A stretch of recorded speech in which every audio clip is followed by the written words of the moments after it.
This is Hope Channel Zambia television that changes lives. You're just in time for the news. Let's take a look at stories making headlines. Media enthusiast heightens call for enactment of Access to Information Bill. Sampa gives 72-hour ultimatum to Home Affairs Minister to retract statement on homosexuality. Voters' card not required for FISIP consideration, the Ministry of Agriculture has stated. Entrepreneurship Hub calls for prudent use of social media among youths. These and more stories coming up shortly.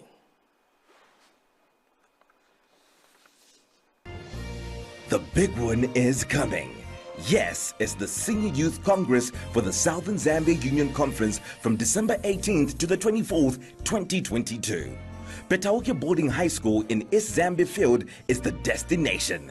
All ambassadors, young adults, and those invested as senior youth leaders are welcome. This is the best way to close this year of the Lord 2022. The theme for the Congress says, One in Christ, with our guest speaker, Dr. Watson Biriri, the Zimbabwe East Union Youth Director.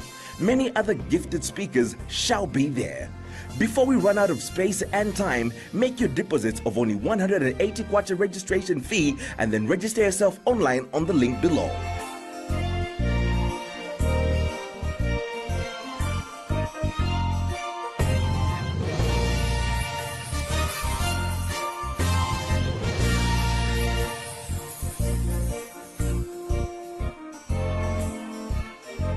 Don't miss this unique opportunity.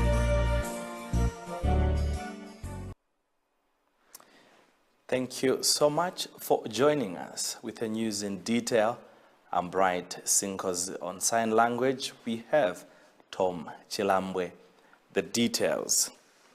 Renowned senior media lawyer Joe Nkadani has called for concerted efforts from the government, private sector, and the public to spread awareness on the need for the enactment of the Access to Information Law. Mr. Nkadani says the enactment of such a law is of great importance as it promotes democracy.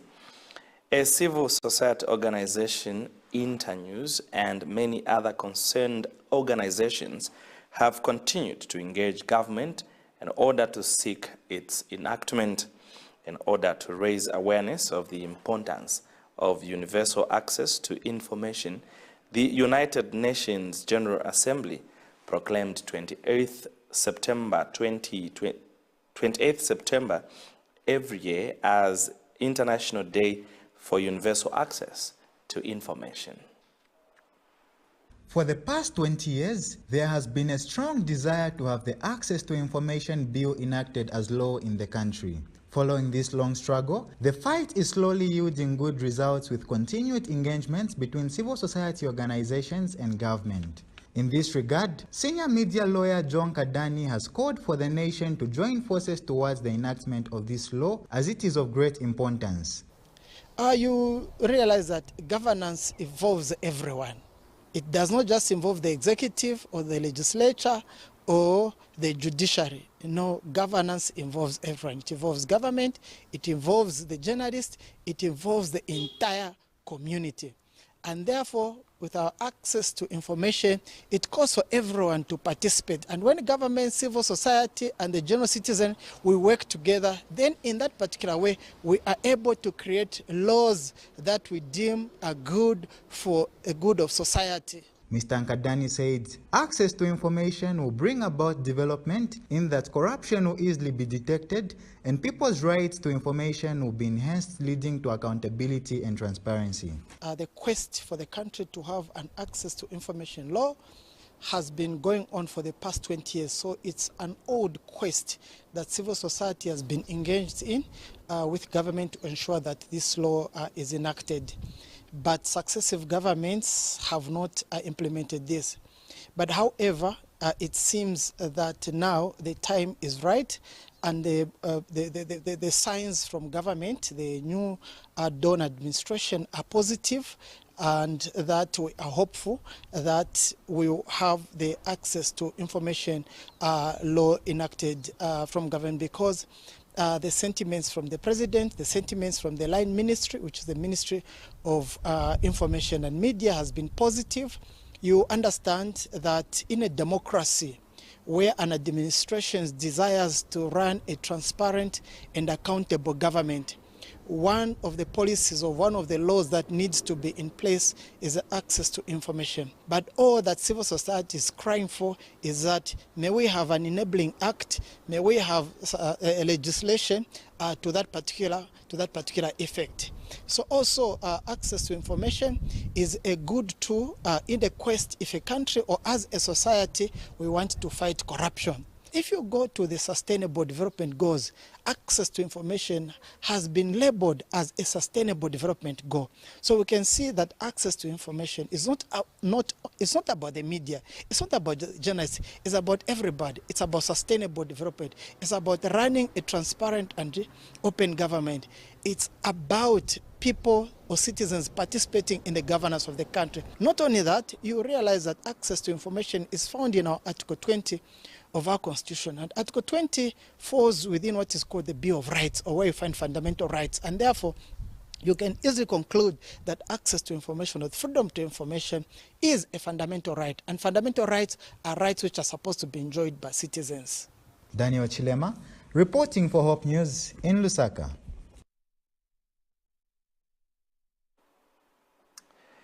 Founder of the Ban Alcohol movement and now advocate against homosexuality in Zambia, Brian Chotasampa, says the fight against homosexuality is not a fight against individuals, but for the preservation of family values, culture, faith, integrity, and identity as a nation and the continent at large.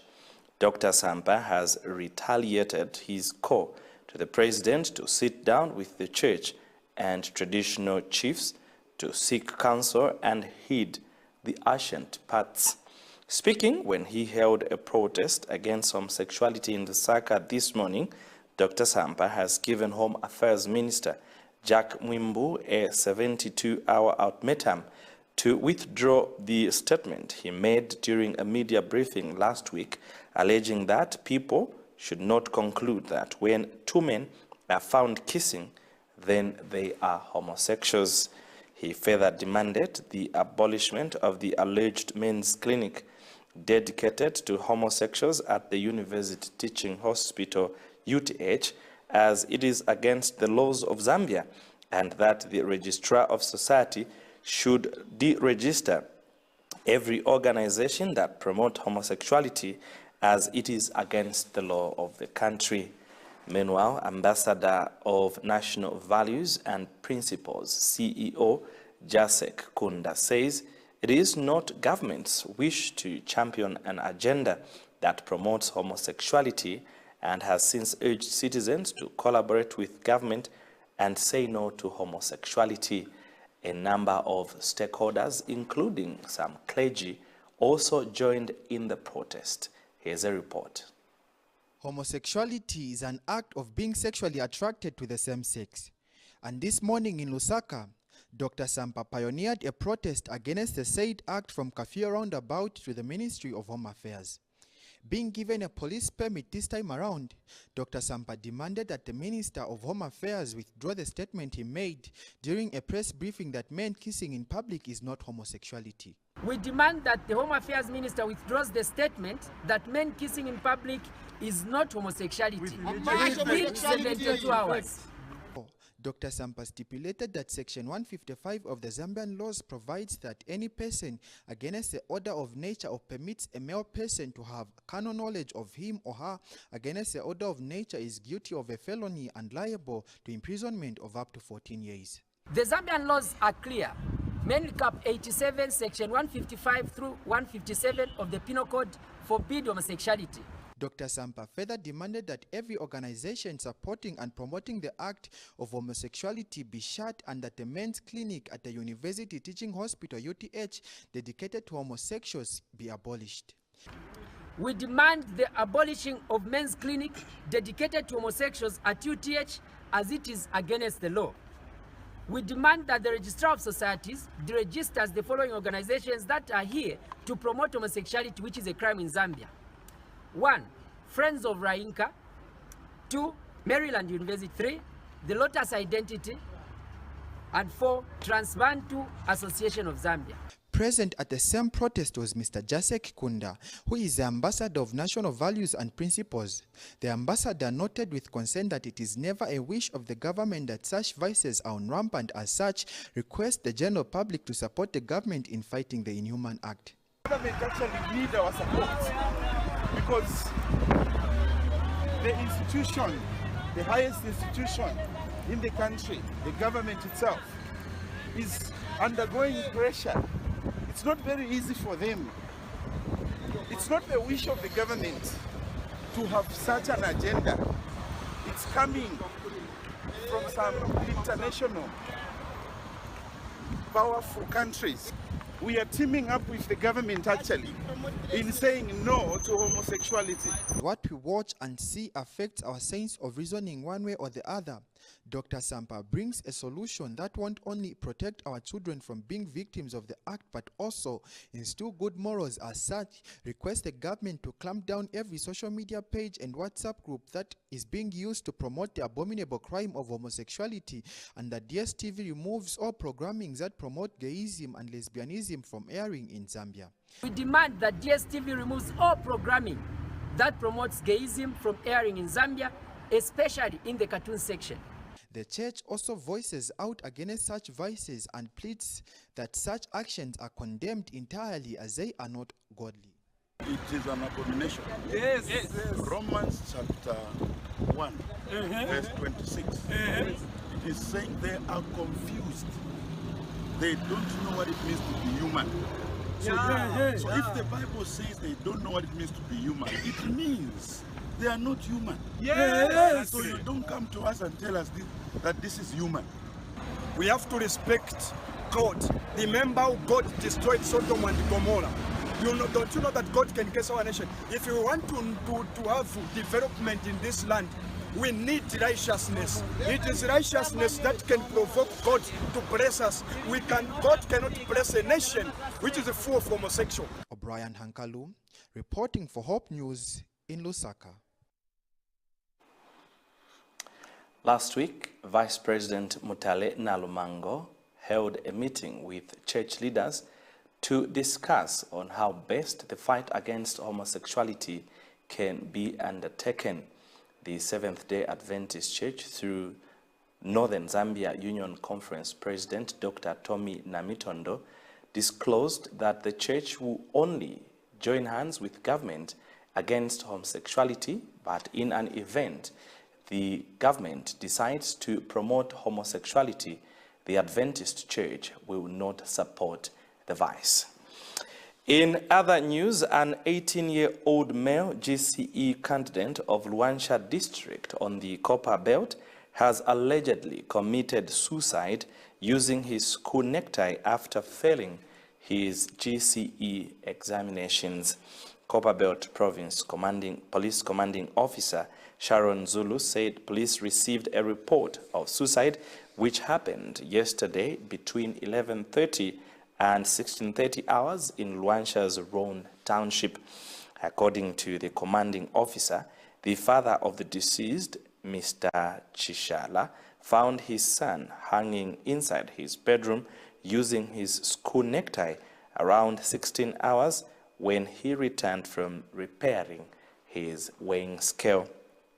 She said Mr. Chishala then called on his neighbors to witness what had happened and thereafter reported the matter to police.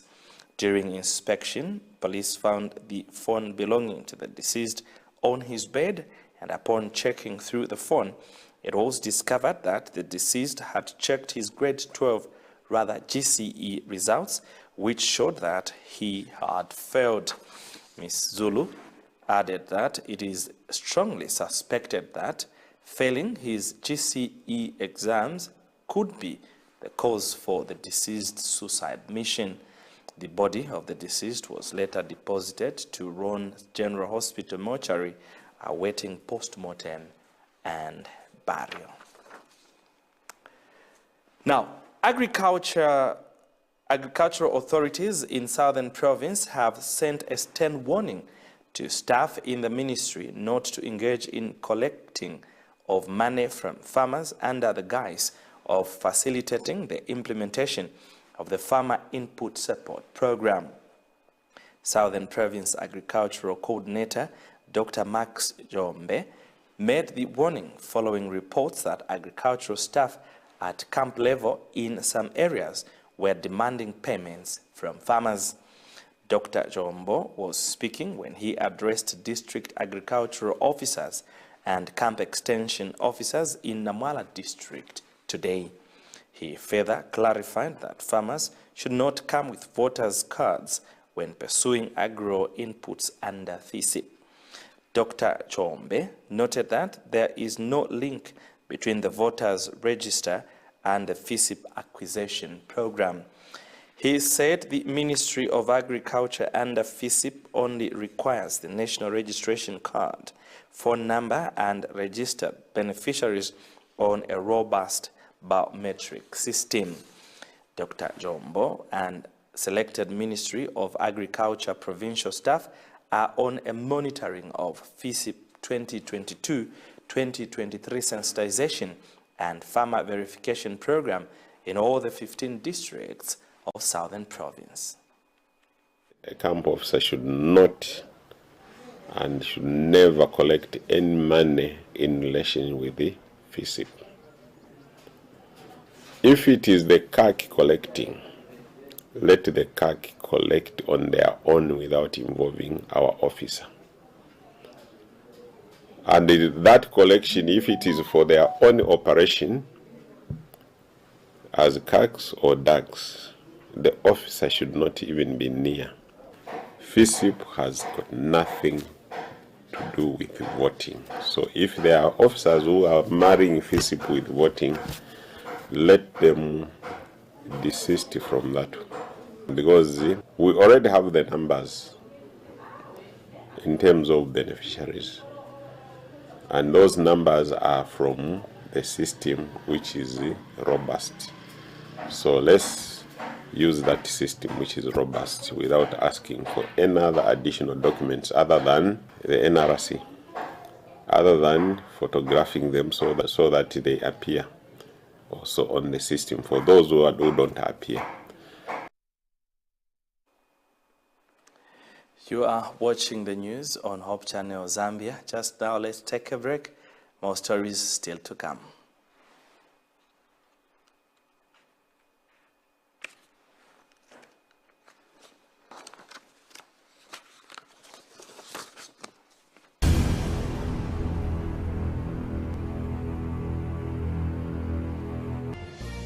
The big one is coming. Yes, it's the Senior Youth Congress for the Southern Zambia Union Conference from December 18th to the 24th, 2022. Petauke Boarding High School in East Zambia Field is the destination. All ambassadors, young adults, and those invested as senior youth leaders are welcome. This is the best way to close this year of the Lord 2022. The theme for the Congress says, One in Christ, with our guest speaker, Dr. Watson Biriri, the Zimbabwe East Union Youth Director. Many other gifted speakers shall be there. Before we run out of space and time, make your deposits of only 180 kwacha registration fee and then register yourself online on the link below.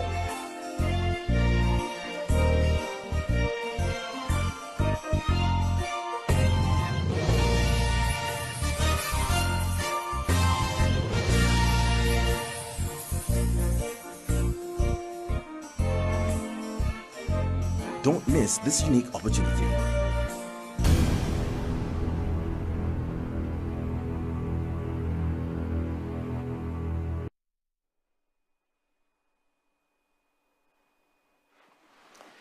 Thank you so much for still staying with us. And now for the rest of the news.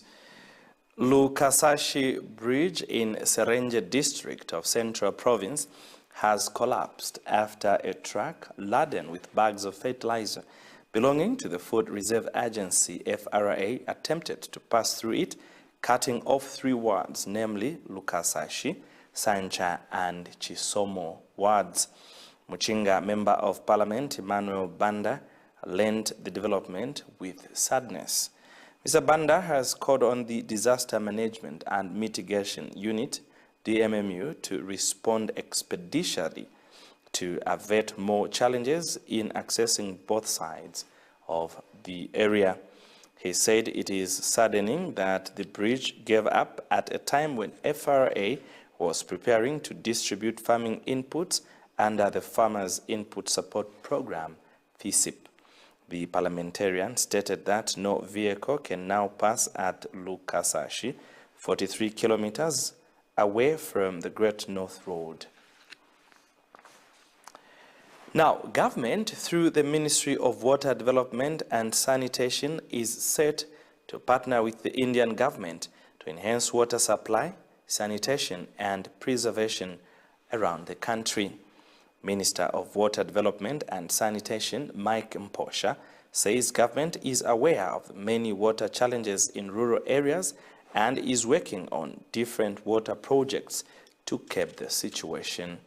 Meanwhile, Indian High Commissioner to Zambia, Ashok Kumar, said India has had similar water challenges, just like Zambia, and will use similar methods India has used before to help Zambia improve in water sanitation and supply.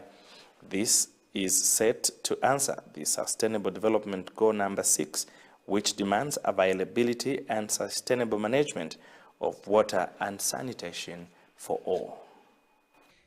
A common saying goes, water is life and must be preserved in true sincerity.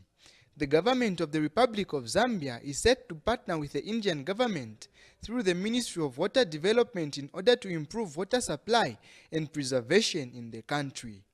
And the Minister of Water Development and Sanitation said the government has already put measures in place which must be enhanced in order to improve water supply in the country. India has been offering various capacity building programs where Zambia and its people have benefited. This has indeed contributed to the improvement in the water resources development and management, as well as the water supply and adequate sanitation services.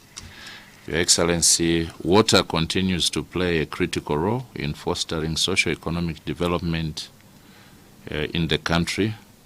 It is for this reason that the New Dawn government, under the leadership of the President of the Republic of Zambia, Mr. Hakainde Hichilema, has placed a high premium on water resources development and management and water supply and sanitation. In this regard, the government has clearly demonstrated its commitment to the water sector through increased budgetary allocation.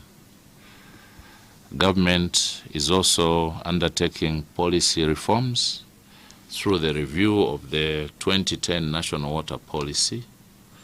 The policy review will enhance national water security, especially in light of climate change, as well as accelerate universal access to clean and safe water and adequate sanitation, in line with the Vision 2030 and the Sustainable Development Goals, in particular, Your Excellency, Goal number 6, which seeks to ensure universal access to clean and safe water and adequate sanitation.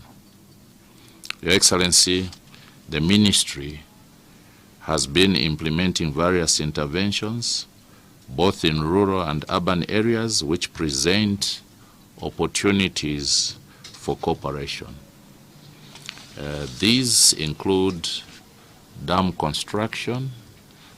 We are in the process of increasing our water harvesting infrastructure. The sector requires a lot of dams to assist us harvest the water. and the Indian High Commissioner to Zambia says India is ready to operate and help improve water systems through different water projects around the country.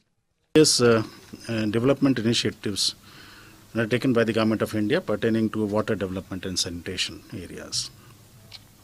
Under the visionary leadership of Honorable Prime Minister of India, Mr. Narendra Modi, the Government of India adopted schemes to move towards sanitation and water availability to urban local bodies. This is the title, is saturation. So the Government of India has undertaken Jal Jeevan Mission. This is the water and life mission, aiming to provide safe and adequate drinking water through individual functional household tap connection by 2024 to all the households in rural India.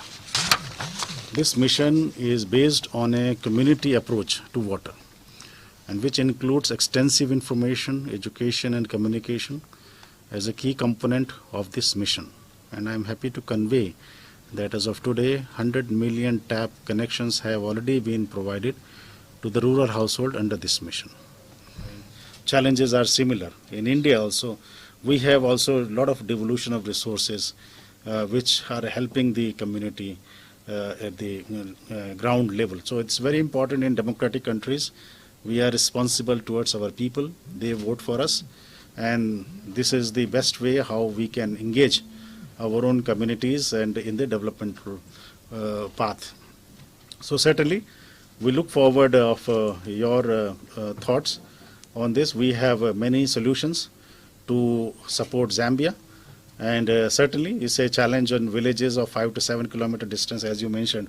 There are places in India at present. There are challenges also in certain places. That's why our Prime Minister is so concerned and so keen that the water should reach to each and everyone by 2024. That's the reason we are working so hard, I would say, or so clear vision that water and sanitation are two very important aspects which helps the empowerment and also growth, economic growth of the nation and the community.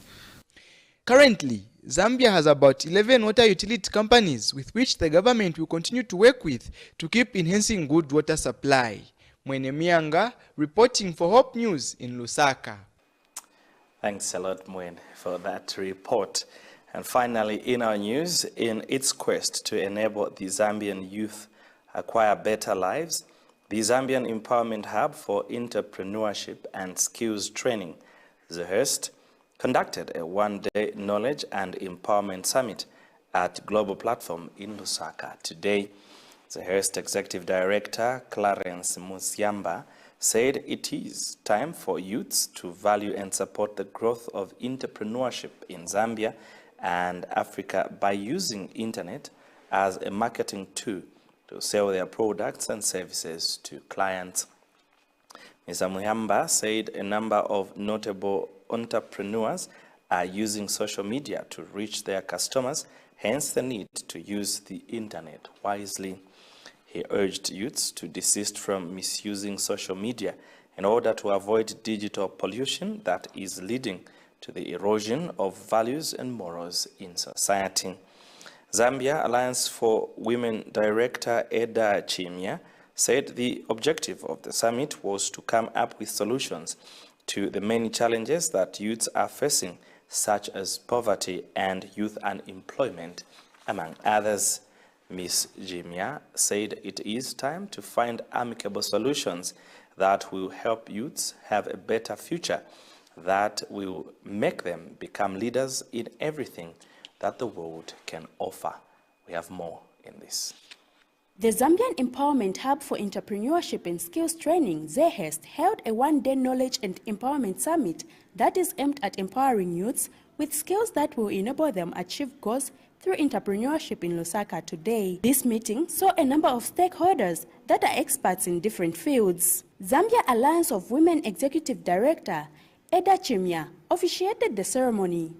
Espoused by the world leaders and governments to create and practice sustainable ways of living Unfortunately, these goals are still a far cry from being attained by most of our nations, including Zambia.